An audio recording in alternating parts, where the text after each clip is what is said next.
what is more important than it seems early on is to set the tone of your company and to make a decision. What is the kind of culture that I want to build?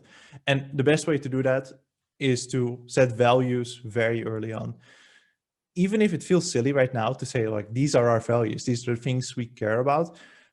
As your company grows, what you want is that those values become part of the DNA of the company, so to say. And so spending time early on thinking about what is the kind of culture that we want to build, what are the things that we appreciate and what are the things we want to discourage, that's very, very important. And especially if you're a remote organization, you get much less time to actually transmit this to people, because most of your interactions with people will be in a context of work.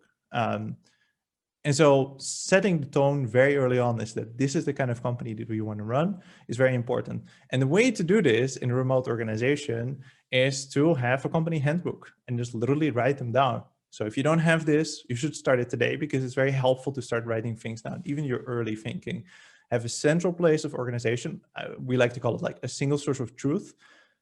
And that single source of truth should contain everything related to the core of your business. So your company values, your high-level vision and strategy, and any basic company principles. All of that should go into the handbook. Everybody in the organization should have access to the handbook, and everybody in the organization should contribute to that handbook. Because what is going to happen is that maybe it's just you as the founder, you with your co-founders today. You write down, these are our values, this is our mission, this is our vision, this is our strategy. And it will feel silly because you all know this and you've discussed this for a very long time. But the moment you hire one person, two people, and a number of people, you will not be able to convey everything that you've discussed previously with your co-founders. But if you wrote down the most important parts of it, you immediately have that solved. And the beauty of that is that then people are going to start asking questions. They will make suggestions to change things, and it will help you establish that document. There's no better day to start documenting things than today. So the best way to go about this is to actually start today with something like that. And if you wonder what tool should I use for that, it doesn't really matter as long as everybody has access to it and everybody can edit it. However, I would say, I think probably the best tools today are Coda, Notion, Almanac. Would not use Confluence. Would also not use tools that are hard or only accessible for engineers, which might be interesting in the beginning.